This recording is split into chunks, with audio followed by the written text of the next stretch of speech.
From sunrise to sunset, as the sun travels from east to west, arching overhead, the light creates patterns over the landscape which shift throughout the day.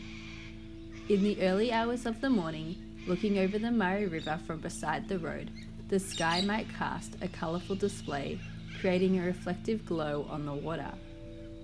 The low-angled light shines through the leaves of nearby trees, providing doubled light and shade, an ideal place for sitting or reflection.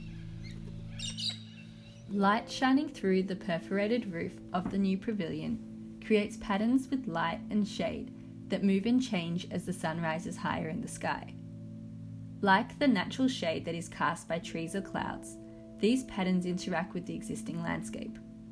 As they do, they become more intricate, overlapping with existing shade as they move with the sun to indicate the passing of time. The sun reaches its highest point just after midday, casting its harshest light and its deepest shadows. At this time, beneath the pavilion, there is a large, comfortable space in partial shade from which one might look over the river or to the activity at Viney Morgan. Looking to the shadows themselves, familiar shapes or patterns might emerge.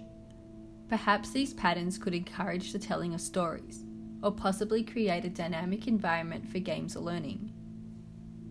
This interaction between shadow and light can help to denote space without the requirement of fully enclosed spaces. The shaded area created by a tree or a structure provides a place for retreat, inviting people into a space protected from direct sunlight.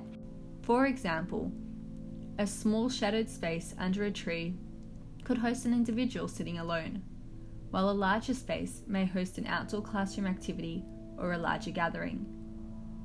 These activities may change throughout the day, prompting a varied use of the space by a single group over several hours as they adapt to the changes in the shadow.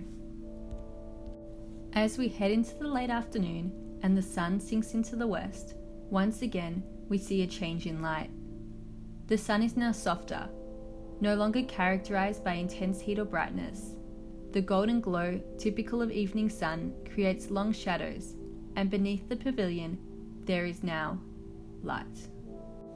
Those who stand closer to the structure might observe different patterns to those who stand further away from it, with shadows projecting onto themselves or onto the ground. Looking out across the road towards the river, the shadows cast by the nearby gums spill over the shadows cast by the still roof of the pavilion. The softness of them at this time of day allows them to blend differently to how they might have at noon, creating new patterns once again. With these observations on layers and shadow in mind, how might you see the space being used?